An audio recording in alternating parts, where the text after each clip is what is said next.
Hey everyone, before I get started, I just want to remind you that if you like my content, hit that like button, subscribe to my channel, and then join the Militiaman and Crew Patreon community by clicking the link in the caption. Good evening, everybody. Good afternoon. Some people out in California, maybe. Hey, it's Wednesday the 15th, and I just wanted to say hello from Militiaman and the Crew. And I think everybody is probably paying attention with bated breath because it's gotten really intense. There's lots of good stuff that's been going on. We can see that collectively across the board with the things that are going on. They've been in focus with the 2024 budget schedules that were supposed to be voted on by the Council of Ministers and the House of Representatives, and they haven't done that yet. But that's okay, because the bottom line is it looks like that we've been paying close attention enough that we can see that Al-Sudani has been working to time his moves accordingly and with precision. And that's one of the things that they talked about a while back, if you remember, is that we talked about precision because they needed those schedules to be precise. And so Taif Sami, Al-Sudani, Al-Alaq, I'm assuming that they were all in coordination, working together to have a game plan. And obviously they'll work in conjunction with other central banks, U.S. Federal Reserve, for instance, etc. We noticed that there was significant movement of meetings over the last few weeks and months with respect to the development for contracts and memorandums of understanding with different countries around the world. And then we're seeing electronic systems, we're seeing the point of sale systems, we're talking about the IQD system, we'll see that again tonight. They're all coming together and they're all doing these things at the same time. So this particular article that is of interest is the Council of Ministers is preparing to discuss the 2024 budget in an extraordinary session this next Sunday. So, okay, so it's obviously today's Wednesday, but they're talking about it as of yesterday, and it's scheduled for this next Sunday. So let's see how this plays out. It says the Prime Minister Shia Al-Sudani directed the extraordinary session be held next Sunday to discuss the 2024 budget schedules. And obviously yesterday they had a Council of Ministers. They held a regular session. They don't necessarily tell you what it was about, but they said that they have done it. So the fact that Al-Sudani is calling for an extraordinary session for next Sunday to discuss the 2024 budget schedules, there's got to be a good reason for it. Okay, especially the day after the vote for the Speaker of the House of Representatives is supposed to be voted on. So we're supposed to have a new Speaker. So obviously this coming Saturday is kind of interesting, because if they have, which we're going to find out, it sounds like they're going to have an easy task to get that vote.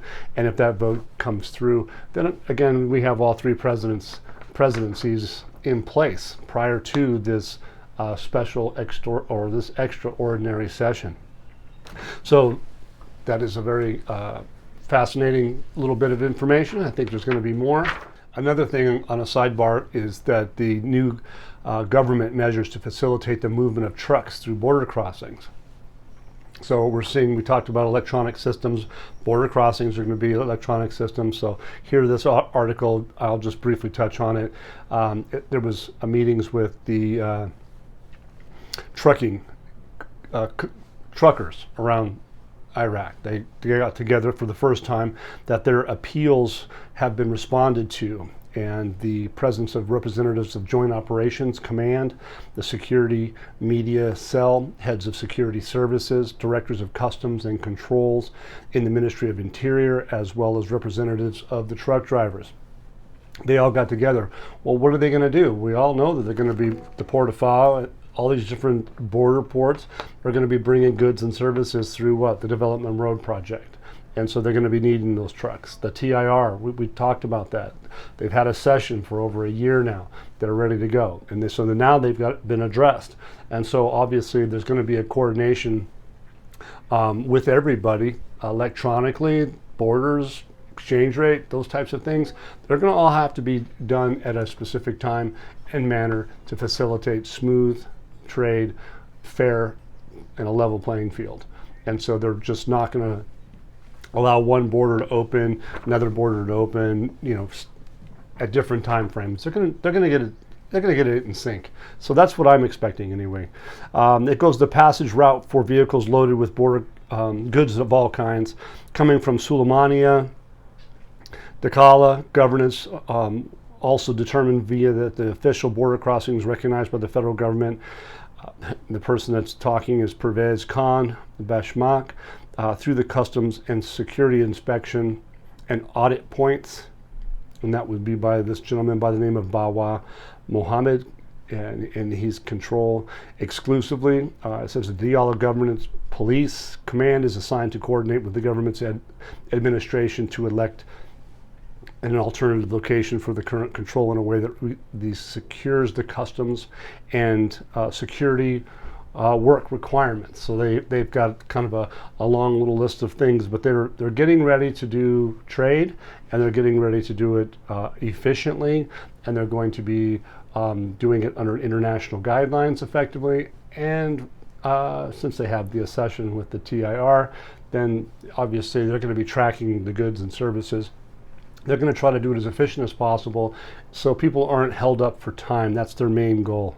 Bottom line is that they have paths that they're going to give people, so that they have to do, depending on the type of goods that you have and what you're there for, they're probably going to give you routes so that you can get through safely, efficiently, and not have to be re-inspected and or audited on a regular basis, or more than a few times, or more than once if necessary. Fast and efficient, that's what they're talking about, but the above mentioned paths will be implemented as of this next Saturday, May 18th. So they went on to say that as a specific date. I think that's a good thing, because why? There's something else going on that same day. Coincidentally, depending on the time of day, there's going to be a vote for the House Speaker of Parliament. So let's see how it turns out. Is it a coincidence? Maybe, but everything seems to be lining up quite nice. The National Data Center confirms the imminent launch of electronic window for establishing industrial projects. So here we are, electronic window. We've got electronic borders, ICE system, e-government, we have all that stuff. Now they're talking electronic window for establishing industrial projects. So the industrial projects obviously are going to be a key component. They want it fast, efficient, they want it well documented, and they're going to have it in a digital fashion. They're basically talking about through the National Data Center on how that's going to work. So you can come in and take a look at that article if you guys choose to, but understand that they have resolutions and things in place, laws, if you will, that are going to be for the Ministry of Industry and Minerals. And so obviously they have one of the largest deposits of phosphate in the world. Sulfur deposits, we saw an article about that. It's just massive amount of stuff going on, you guys. These railways are going to be moving materials from one place to another, and export is going to be part of the game. The Port of Fal has had significant movement as far as production rates. Al-Sudani was bragging about it today. They're really knocking it dead, and some things will be done within the latter part of next year, but obviously they've got enough stuff going where that's a progress. You can still ship stuff into a port, but it won't be up to capacity until it's all said and done. So anyway, very good stuff. Neshirvan Barzani and the Sudanese government stress continued dialogue to reach a sustainable solution to the outstanding files. This will be just a kind of quick one. They're basically looking at dealing with these files between Baghdad and Erbil in accordance with the Constitution.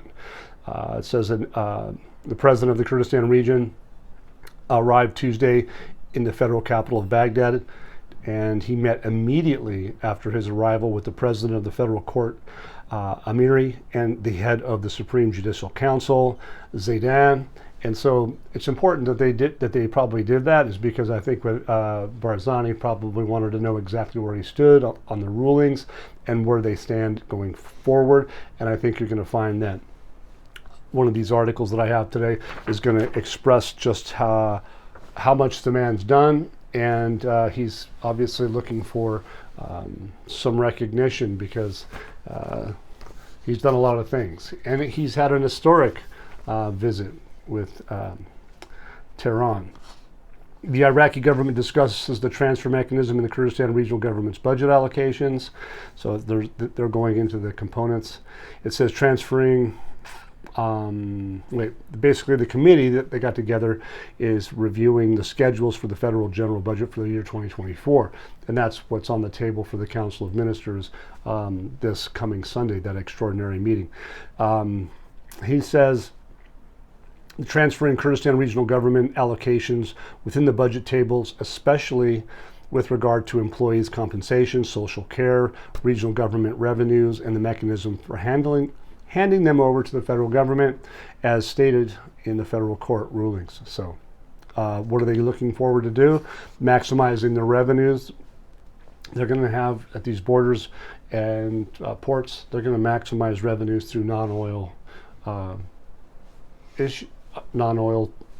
items, right? They're going to have the taxes and tariffs, customs, all that stuff is going to be extra revenues.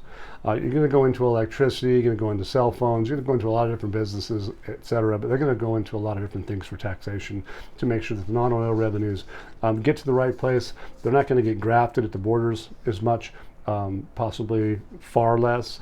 So anyway, the Deputy Prime Minister of Oil suggests that along with the Minister of Construction, Housing and Municipalities, Ministry of Electricity, Head of the Financial Supervision Bureau, advisors to the Prime Minister for Legal, Economic and Strategic Affairs, and the Head of the Legal Department and General Secretariat for the Council of Ministers, were all meeting at the same time.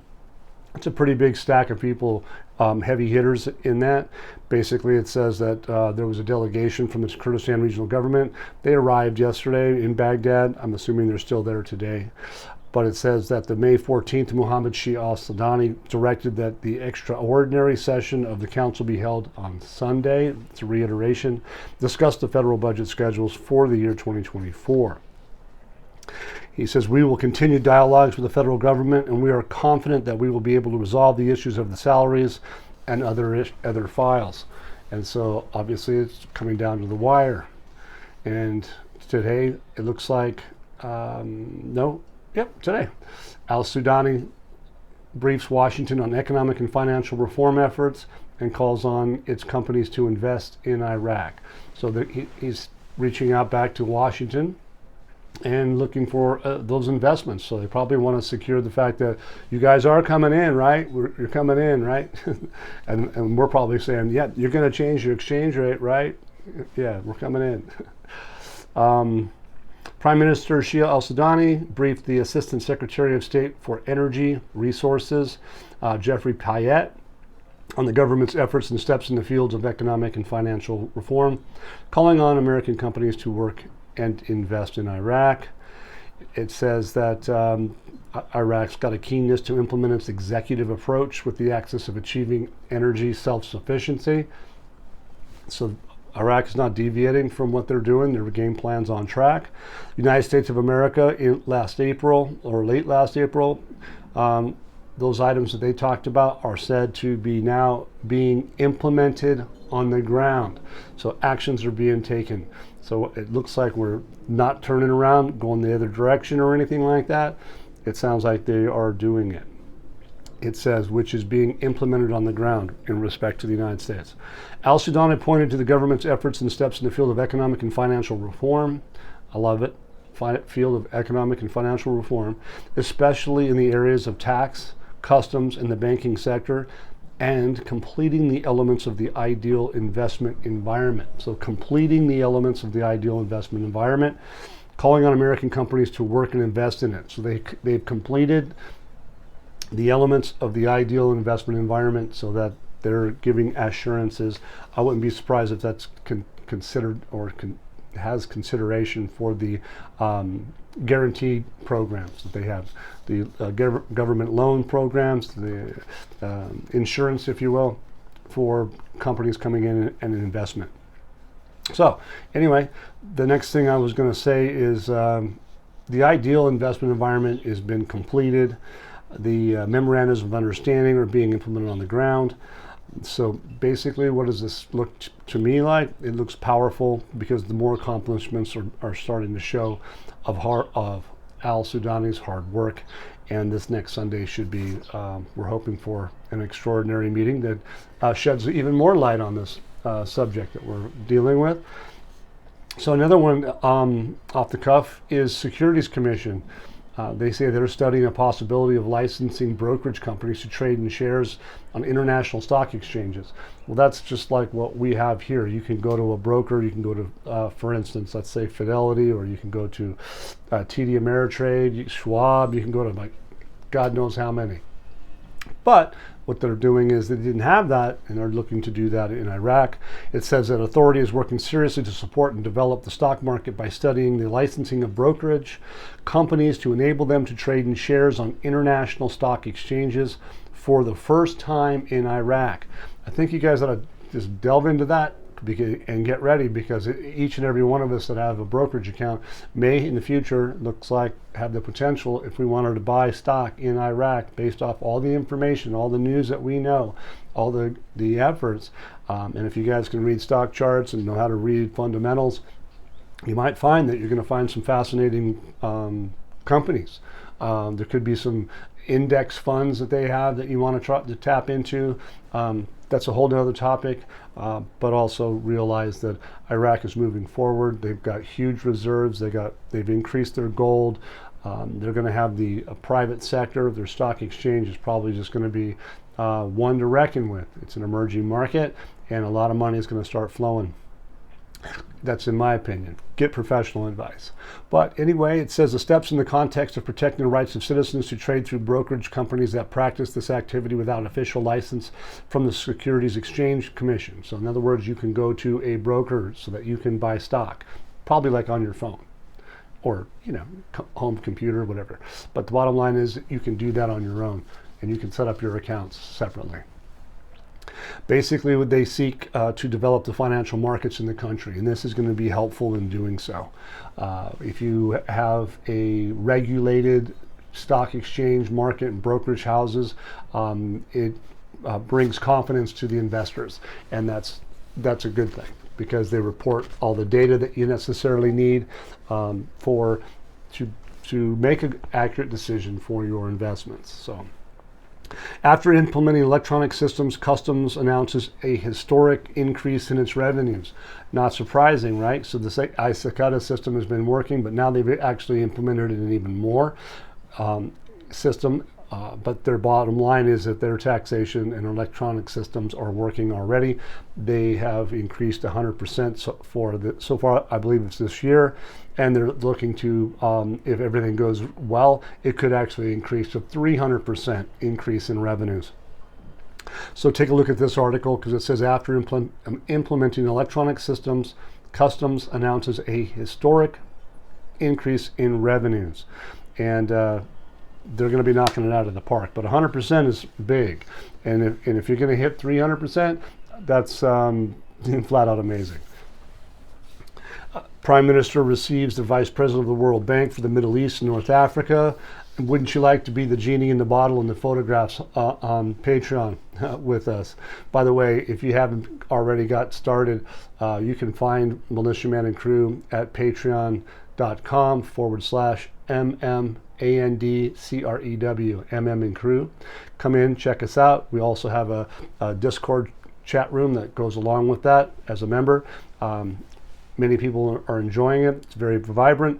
And Samson, our news hound, brings in massive amounts of information throughout the week, and we analyze it the best we can on my end in the forum, and also just so you know that we have some wonderful admins, Gigi and Greg, and even Samson helps a great deal with getting people in, comfortable, and knowing the rules, and have a good time. It's a fascinating information and plethora. You can have your coffee in the morning, come in, catch Samson, if you're in the United States anyway. You can come in, catch all her data. She feeds it for a few hours, and then by the time I'm up, because she's in a different country, different time zones, we work as almost like a 24/7. So thank you very much for your support. And by the way, everybody knows that we do have PayPal, we have Zelle, and we have Venmo. So to help keep the content moving forward, it's always appreciative. And so many of you are so supportive. And trust me, it's fascinating and it's appreciative. Okay, thank you. The next thing is that Al-Sudani will receive 180 votes and a quorum will be reached in Saturday's session. So this guy's coming out from Parliament. He's saying that he feels confident that they're going to have 180 votes, they're going to have a quorum, and it's going to be easy peasy, red roses to get this Parliament speaker. And which again, I'm going to reiterate, is that I think it's very powerful because of the fact is that all three presidencies will be in place if that's what happens. So Saturday's session will be completely relaxed, and there will be no competition with other parties represented by the Azam-Hassam Alliance and their candidates. So anyway, the House of Representatives file is not a personal issue, and the national interest must prevail over partisan and personal interests. So basically, what are they doing? They decided to hold that session to elect its president on Saturday. Sounds like an easy vote. Sounds like they've got it set up. At least they're broadcasting that. So there you have it. The next article we wanted to talk about is the presidential advisor reveals Neshervan Barzani's message during his visits to Baghdad. You know, this is a long article, but it's actually interesting because it's accomplishments. Because we had numerous articles about Barzani being visiting different places. The historic one that he went to was with Iran. But anyway, I'll start off with, it says here that the presidential advisor reveals Neshervan Barzani's messages during his visits to Baghdad. It's not the only place he visits, but it's definitely one of them. It says Iraq's political arena has recently witnessed a noticeable increase in the movements of the president of the Kurdistan region. Barzani did internally and externally. He visited repeatedly and held a series of important meetings with the Iraqi officials. He went to the Iranian capital on Tehran and visited there, right? But it was described as a historic meeting, okay, during which he met, series of senior officials. Supreme Judicial Council and the Federal Supreme Court was part of that. They also met with the federal government, Mohammed Shia Al-Sudani. So there was a legal side of that, the prime minister. So all of these things they've done. Barzani's presence in the federal capital, a Kurdish delegation headed by the Ministry of Finance, another entity, economy. The Kurdistan regional government arrived yesterday evening, and they said that they were discussing the amendments to the budget law, and specifically those that are related to the region's share of the budget. So that's big. This guy, Yozani, he says that he's big on all the things that he's done, and it states especially after his successful visit to Iran. So he's keying on that. I'm assuming that meeting was fascinating to the extent that there was negotiations, trade ministers, the WCO, World Customs Organization, Iraq, negotiation teams were all doing trade agreements and changing things, which is that if you read into that, you could sense that there's going to be something to have to do with an exchange rate differences, because why would you adjust? You're okay today, why readjust agreements? And the answer to that question was because there's a change coming. It says that this gentleman goes on to say, I imagine the repeated visits of the president of the region to Baghdad and his meetings, whether they were with his party, political reasons, governmental, with other officials, give a good motivation and strong incentive to address the outstanding issues between Erbil and Baghdad. So the focus is that they wanted to have a special tendency among this president of the region to get things done with Baghdad, Tehran, and many other things. But it says that we heard him repeatedly say that the region has begun to consider that its depth in Baghdad and the solutions must be with Baghdad and in it. And the continuous strong presence of the president of the region in Baghdad gives us the impression that the Kurdistan leadership and the person of the president of the region have an intention to be actively present. So in other words, he's going to be involved. And that's what it sounds like, because I don't think he has a whole lot of wiggle room. I think he's pretty much back into a corner to play ball and play by the rules. And but he's making a show of it, and that's a good thing. It says that the president of Kurdistan region, Barzani, visited Baghdad April 27th, held discussions. Federal Prime Minister Mohammed Shia Al-Sudani met with the President of the Republic, Abdul Latif Jamal Rashid, and many other leaders of the Shiite and Sunni political parties and blocs. So this comes at a time where we're having votes for the parliament speaker, we're having all kinds of little things, and he just hammered out all those people that would be involved with that. And so we're going to see how this is resolved. He says there is a desire to resolve disputes and outstanding issues with the federal government in accordance with the provisions of the country's permanent constitution. So they're focusing in on this. He's been, this was like his 5th visit in 11 years to be in Iran. So when it's historic, it is historic. And so think about the trade that's going to happen with Iraq. There's an article that I have, but I just didn't get to it today, that's talking about a port that's going to be expanded in Tehran. No, in Iran, but again, it's going to be an expanse, and it's going to be new, and it's going to be modern, and maybe one of the best ones that they have between Iraq and Iran. And whether we like it or not, there's going to be trade between Iraq and Iran. It's just the way it is. Iraq has 6 countries bordering it, and they all are going to have different views and opinions. So let's see how it turns out.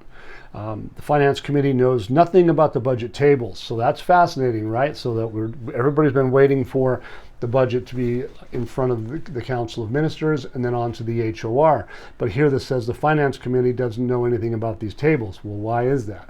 Well, we've talked about why did I think it was. and Crew felt that, and through our discussions and our work, is that the reason why is because Al-Sudani is holding those cards to his chest.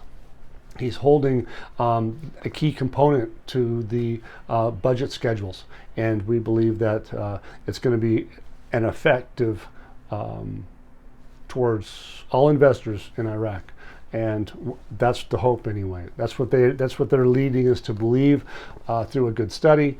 Have they point blank said that the exchange rate's on the table? I didn't say that. But they are implying with what they're doing, and we're hoping that we have that right. And we're not misleading or reading into it. It's obvious because the schedules are involved with the 2024 budget, and they haven't been exposed to the Council of Ministers yet. And then you have to say, well, why not? Well, because they're sensitive. There's got to be something sensitive that they needed to hold to their chest prior to giving it to the Council of Ministers, and then on to the 2024 budget schedules for the HOR. So anyway, this particular Finance Committee confirmed that it does not know the precise official details about the 2024 budget schedules, confirming what I just said. Parliamentary Finance Committee does not know any accurate or official details regarding the budget schedules for 2024, and is not possible to relay any information and details published or leaked in some media, stressing we are waiting for it to arrive. We are officially here, and perhaps at the Parliament in the middle of next week. So they're just waiting to find out what they're going to be given. The middle of next week is not Sunday. We have the vote for the House of Representatives on Saturday, the Speaker, and then we have a special calm session, respectfully, about the 2024 budget schedules with the Council of Ministers, and then they go to the HOR. So just keep in mind, you guys, when they talk about 199 trillion and then they jump it to say, well, this year's budget's 228 trillion. I think the M1 figures for Iraq are about 100. So again, what are we looking for? The project to delete the zeros. You drop the zeros, trillions become billions real close. So pay attention to that, keep it in mind, and don't be shy, because the bottom line is Al-Alaq has not deviated from what he has said in the past. He said he was going to delete the zeros. He says it still exists. He was at Central Bank of Iraq for, I think, a 4-year session, went to the AMF for a couple years, and they brought him back for what? To finish the project to delete the zeros. That's what he's there for. Has that happened yet? No, but is it going to? That's the idea. They haven't paid budgets. They haven't paid salaries. They haven't started the oil in Turkey. All of those little bits and pieces, you guys pay attention to it and understand that the budget doesn't work at 1,300 to 1 or 1310 or even 1320. It didn't work at 1160 for crying out loud, let alone 1460. Why is it going to work today? It's not. All right, implementing the electronic automation system. This is the last thing I'm going to go over tonight, and it's the IQD in the central and southern port of Qasr and the Safwan customs centers. So they're moving forward. They haven't deviated. They're hooking up this system to do what? To do international global trade. That's exactly what they're doing. It says the start of the actual implementation of the electronic automation system, IQD, in the central and southern port of Qasr and the Safwan Customs Center. The gentleman says that he's the general authority for customs, according to the agreement document signed with the United Nations Conference and Trade and Development, which is the UNCTAD, and in implementation of the plan set by the general authority for customs, Iraqi customs. Today started with the actual implementation of the application of the electronic automation system in the middle and southern port of those two places I just mentioned.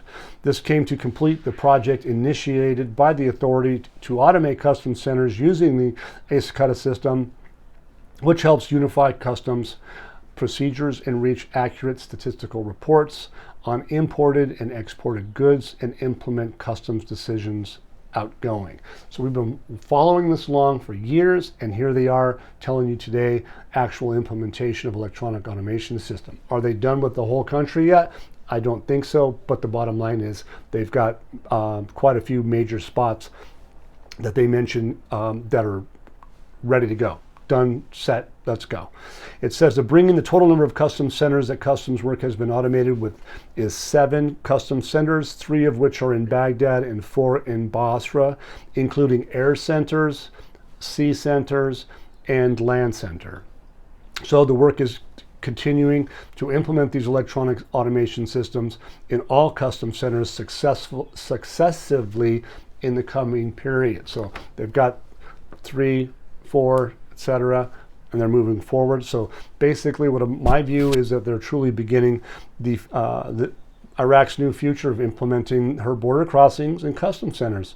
The electronic automation will bring massive revenue streams to Iraq like they haven't seen before. That's going to be fast, furious, and they're going to be accurate. And the corruption is going to cease to exist as they knew it. There might not be all of it, but they're going to cease to exist as they knew it. And just the last thing on the snippet of the day on May 14th was yesterday, is that Al-Sudani directed the extraordinary session of the council for next Sunday. The federal budget schedules for the year of 2024. So ultimately, look, what do we have? We have the HOR is effectively waiting for the COM, and the COM's not going to have anything to talk about until Sunday. But in the meantime, you're going to have a House Speaker vote on Saturday, and today is Wednesday, so anytime between now and this next weekend, or this end of this weekend, we should see more information on things coming out. So thank you guys for being with me this afternoon. I hope you enjoyed this, and I hope you guys are excited like I am. and crew, everybody was pretty stoked to have all the news that Samson brings into the Discord room. It'll be amazing. You get caught up, join us, have fun, and hang in there, you guys.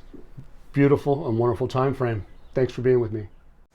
Once again, guys, don't forget to hit that like button if you like this content, subscribe to the channel, or join us at the Militia Man and Crew Patreon community for even more exclusive content. You can also donate to this channel by hitting the links in the banner to help keep this page up and running. Your generous support is greatly appreciated, as always. Much, much appreciated. Thank you so much, and have a great day.